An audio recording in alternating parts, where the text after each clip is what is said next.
आज जो हम मूवी एक्सप्लेन करने जा रहे हैं उसमें एक कोरियन लड़की के अंदर एक ऐसी सुपर पावर आ जाती है जिससे वो लोगों का फ्यूचर देख सकता है कि कौन सा आदमी कहां पर और कैसे मरने वाला है। आज की मूवी बहुत ही इंटरेस्टिंग होने वाली है, तो जाओ कुछ खाने के लिए ले आओ और मूवी को एंजॉय करो। तो कहानी की शुरुआत होती है एक बहुत ही ड्रामेटिक सीन के साथ, जहाँ पर अभी अभी एक प्लेन क्रैश हुआ होता है और उसमें मरने वालों की संख्या हजारों में थी, लेकिन किस्मत से एक छोटा बच्चा जिसका नाम शिनचिरू होता है, लेकिन हम उसे शिनू बुलाएंगे, और अपने माता पिता को ढूंढ रहा है जो शायद मारे जा चुके हैं। तभी उसे एक लड़की की आवाज सुनाई देती है जो शिनू से मदद मांग रही थी, लेकिन वो इतना छोटा है तो उसे कुछ समझ ही नहीं आ रहा कि करना क्या है। कि तभी एक प्लेन का बड़ा हिस्सा उस लड़की के ऊपर गिर जाता है और यहाँ से सीन तकरीबन 20 साल के बाद दिखाया जाता है, जहाँ पर हम शिनू को देखते हैं जो काफी बड़ा हो चुका है और एक कार गैराज में काम करता है। शिनू का ओनर है तेत्सुआ जो उसे बिल्कुल अपने बेटे की तरह रखता है, और शिनू भी तेत्सुआ के अंदर अपने बाप की छवि देखता है। तेत्सुआ जल्द ही अपना दूसरा गैराज खोलने जा रहा है और वो चाहता है कि शिनू दूसरे गैराज का मालिक बने, लेकिन शिनू यहाँ पर इस ऑफर को ठुकरा देता है क्योंकि वो समझता है कि अभी मैं इस काबिल नहीं हूँ। लेकिन उसका बॉस तेत्सुआ फिर भी उसे सोचने का एक मौका देता है, जबकि तेत्सुआ की बेटी भी यही समझती है कि वो दूसरे गैराज के लिए बिल्कुल परफेक्ट है। वहीं इसी गैराज में काम करने वाला एक लड़का जिसका नाम कनाडा होता है, वो इस बात से बिल्कुल भी राजी नहीं था क्योंकि वो हमेशा से ही शिनू से जलता रहता है, क्योंकि तेत्सुआ हर काम में शिनू को प्रायोरिटी दिया करता था। इस बात का गुस्सा वो अक्सर शिनू को परेशान करके निकालता था। आज भी वो उसे बुली करता है, तंग करता है और धक्का देकर वहाँ से चला जाता है, जिस वजह से शिनू का मोबाइल टूट जाता है। और शाम को काम खत्म करने के बाद वो एक मोबाइल रिपेयरिंग शॉप में जाता है, जहाँ पर उसे एक लड़की आउई ट्रीट करती है। शिनू बताता है कि उसका मोबाइल टूट गया है, लेकिन आउई के मुताबिक वो मोबाइल काफी पुराना है और ठीक कर पाना लगभग नामुमकिन है, लेकिन फिर भी वो जैसे तैसे करके शिनू का मोबाइल ठीक कर देती है। इसलिए रात को शिनू अपना मोबाइल ठीक देखकर आउई को याद करता है। दूसरे दिन वो काम भी आने के लिए मेट्रो पकड़ता है और तभी वो देखता है कि उसके बगल वाले आदमी के हाथ अचानक से गायब हो रही हैं। तब हमें बताया जाता है कि जैसे ही प्लेन क्रैश हुआ था तभी शिनू को एक सुपर पावर मिल गई थी जिससे वो लोगों का फ्यूचर देख सकता है, स्पेशली उनकी मौत। अब यहाँ पर इस आदमी के हाथ गायब होने का मतलब है कि वो जल्दी मरने वाला है, लेकिन शिनू कुछ भी नहीं कर सकता, इसलिए वो अपने काम पर चला जाता है, जहाँ पर मिसुको उसे मैनेजर बनने के लिए राजी करती है। लेकिन शिनू कुछ खास जवाब नहीं देता। रात को वो उसी मोबाइल शॉप के सामने से गुजरता है और उसकी नजरें अब भी आउई को ही ढूंढ रही थी। इतने में एक अजनबी इंसान उससे टकरा जाता है और शिनू यहाँ पर देखता है कि उसके हाथ और पाँव गायब हो रही हैं। वो इस बार डरता नहीं, वो उसका पीछा करता है ताकि वो पता लगा सके कि वो वाकई ही मर जाएगा। लेकिन वो आदमी जैसे ही रोड क्रॉस करने के लिए रोड के दरमियान में पहुँचता है, एक तेज रफ्तार गाड़ी उसे कुचल कर चली जाती है। शिनू को यहाँ पर बहुत ही अफसोस होता है क्योंकि वो इसकी मदद नहीं कर पाया था, इसलिए वो काफी परेशान भी हो जाता है। और अगले दिन वो मुक्सिको से कहता है कि अगर उसे एक ऐसी सुपर पावर मिल जाए जिससे वो लोगों का फ्यूचर देख सके, साथ ही उसे ये भी मालूम हो जाए कि कौन कब और कैसे मरने वाला है, तो वो क्या करेगी।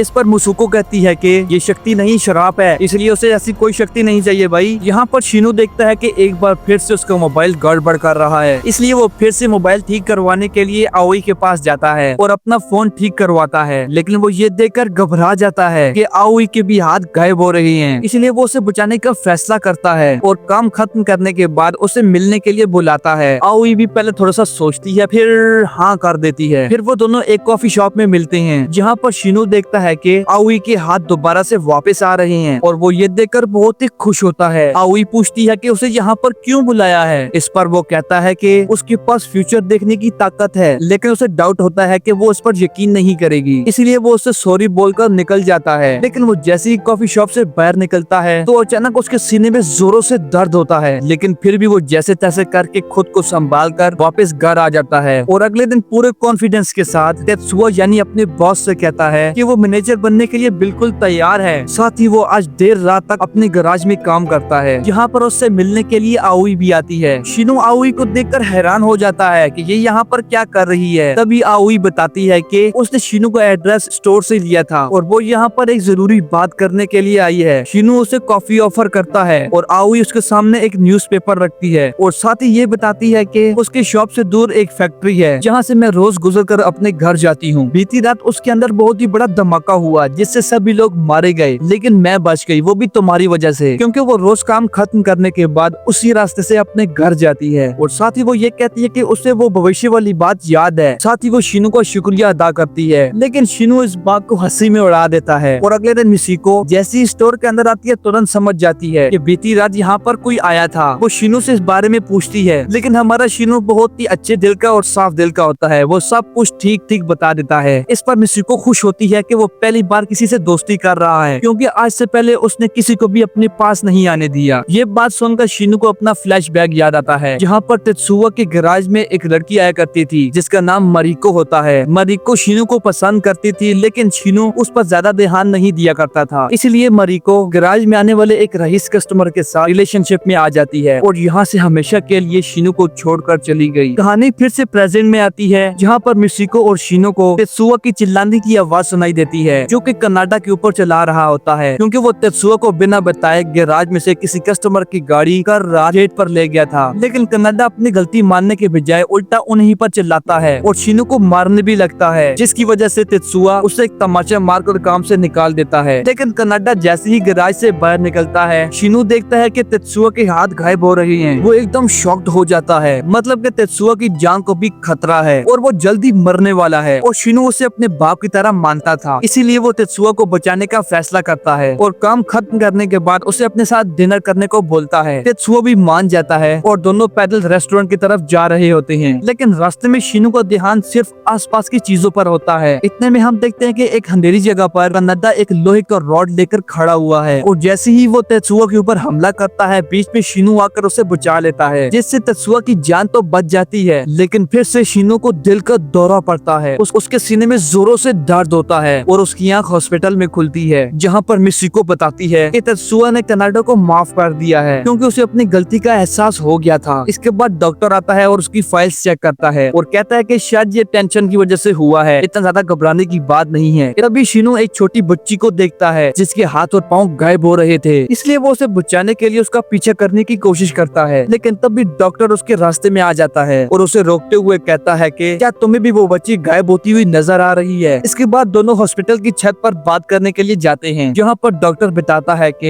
ये शक्ति उसके पास, पर हम इंसान है, कोई देवता नहीं, इसलिए किसी की भी किस्मत को बदलने या उसके साथ खेलने का हमारा कोई हक नहीं है, और अगर कोई ऐसा करता है तो उल्टा उसी की जान खतरे में पड़ जाती है। इसलिए जिसके साथ जो हो रहा है होने दो, तुम्हारा कोई वास्ता नहीं, वरना तुम्हारी जान खतरे में पड़ सकती है। और तुम्हारे दिल के दौरे का कारण भी यही है, अगर तुमने आज के बाद कुछ ऐसा किया तो तुम्हारी जान भी जा सकती है। इसके बाद शीनू पूरे रास्ते में इसी बात को सोचते हुए जा रहा होता है और अगले दिन वो आओई को मिलने के लिए बुलाता है और उसे प्रपोज भी कर देता है। लेकिन आओई भी बिना जवाब दिए वहाँ से चली जाती है, पर अगले दिन मान ही जाती है, जिसके बाद दोनों का मिलना जुलना काफी ज्यादा हो गया था और दोनों का प्यार काफी ज्यादा गहरा हो जाता है। इसी बीच तेत्सुआ के पास कनाडा दोबारा से काम मांगने के लिए आता है और शीनू भी उसकी सिफारिश कर देता है, इसलिए तेत्सुआ उसे काम पर रख लेता है, जिस वजह से कनाडा शीनू का शुक्रिया अदा करता है। अगले दिन शीनू अपने लिए और ओआई के लिए एक रिंग खरीदता है, साथ ही वो हॉस्पिटल चेकअप के लिए भी जाता है, जहाँ पर डॉक्टर उसे चेतावनी देता है कि अगर आज के बाद कुछ ऐसा हुआ तो तुम्हारी जान भी जा सकती है। इसके बाद शीनू अपने गैराज में जाता है, जहाँ पर एक लड़का कार ठीक करवाने के लिए आया होता है। ये कोई और नहीं बल्कि मरिको का फ्रेंड होता है। जैसे ही शीनू मरिको के बारे में पूछता है, पर वो लड़का उसके बारे में उल्टा पुल्टा बोलने लगता है और साथ ही शीनू को भी गालियां देता है। लेकिन शीनू काफी शांत रहता है और अगले दिन जब वो अपनी गाड़ी लेने के लिए आया होता है तो शीनू देखता है कि उस लड़के के हाथ गायब हो रहे हैं, मतलब कि ये भी मरने वाला है। लेकिन वो कुछ ना करने का फैसला करता है और हम कुछ दिनों के बाद शीनू को उसी आदमी के फ्यूनरल पर देखते हैं, जहाँ पर उसकी छोटी सी बच्ची अपने पिता के लिए रो रही थी। उस बच्ची को देखकर शीनू को बहुत ही ज्यादा दुख होता है। साथ ही वो प्लेन क्रैश वाली लड़की उसे बार बार याद आती है, जिसे वो बचा नहीं पाया था। दूसरे दिन वो उदास होकर एक पार्क में बैठा होता है, जहाँ पर कुछ स्कूल के बच्चे अपने टीचर्स के साथ खेल रहे होते हैं। तभी एक बच्ची उसके पास आकर बॉल मांगने लगती है, लेकिन उस बच्ची का शरीर भी आहिस्ता आहिस्ता गायब हो रहा था। साथ ही बाकी बच्चे, यहाँ तक कि टीचर का भी शरीर गायब हो रहा था। इसलिए शीनू सभी बच्चों के हाथों को चेक करने लगता है, लेकिन टीचर को लगता है कि वो बच्चों के साथ कुछ गलत कर रहा है और टीचर बच्चों को लेकर वहाँ से जाने लगती है। लेकिन उसके हाथ से एक स्कूल का लेटर गिर जाता है, जिस पर लिखा था कि स्कूल के बच्चे एक ट्रेन से ट्रिप पर जाने वाले हैं। वो समझ जाता है कि कुछ तो गड़बड़ है दया, इसीलिए वो अगले दिन स्टेशन पर जाता है, जहाँ पर कई पैसेंजर्स इसी तरीके से गायब हो रहे थे। तभी शीनू को समझ आता है कि अगले दिन सुबह 7:30 बजे जो ट्रेन जा रही है उसका एक्सीडेंट होने वाला है। उसको इस बात पर इसलिए यकीन था क्योंकि स्कूल लेटर में लिखा हुआ था बच्चे इसी ट्रेन से अगले दिन ट्रिप पर जाने वाले हैं। तभी शीनू को याद आता है कि आओई भी इसी ट्रेन से सफर करती है, यानी कि उसकी जान भी खतरे में थी। इसके बाद वो उसे बचाने के लिए लिए आउई के घर में जाता है और उसे सही सलामत देखकर बहुत ही खुश होता है। लेकिन आने वाले खतरे से बचाने के लिए वो आउई को अपने साथ 3 दिन के लिए ट्रिप पर जाने के लिए बोलता है। आउई पहले तो सोचती है, फिर हाँ कर देती है और शिनो भी यहाँ पर खुश हो जाता है। लेकिन अब उसे बाकी पैसेंजर्स और उन छोटे बच्चों को बचाना होगा, इसलिए वो स्कूल में कॉल करता है ट्रिप को कैंसिल करने के लिए। लेकिन कोई रीजन ना होने की वजह से स्कूल वाले ट्रिप को कैंसिल करने से इनकार कर देते हैं। शाम को शिनो एक लेटर लिखता है जिसमें वो आउई को सब कुछ सच सच बता रहा होता है, जिसमें वो ट्रिप पर जा रहे थे 3 दिन के लिए वो बात भी शामिल है जो कि झूठी है। साथ ही में वो ये भी लिखता है कि वो आउई से कितना प्यार करता है। लेकिन उसकी पूरी प्लानिंग अगले दिन वेस्ट हो जाती है जब आउई उसे मैसेज करके बोलती है कि उसकी कोवर्कर की तबीयत खराब है, इसलिए वो तुम्हारे साथ नहीं जा सकती। लेकिन वो जैसे ही घर से बाहर निकलता है तो घर के बाहर पुलिस उसका इंतजार कर रही होती है। दरअसल स्कूल टीचर ने उसके खिलाफ कंप्लेन की होती है कि वो बच्चों के साथ मिसबिहेव कर रहा था। लेकिन वो आउई को बचाने के लिए पुलिस से भागने लगता है और वो स्टेशन पहुँच कर देखता है आउई ऑलरेडी ट्रेन पर चढ़ चुकी है। इसलिए वो एक टैक्सी पकड़कर दूसरे स्टेशन पर पहुंच जाता है ताकि यहाँ पर पहुंचने से पहले ही वो ट्रेन को रोक ले।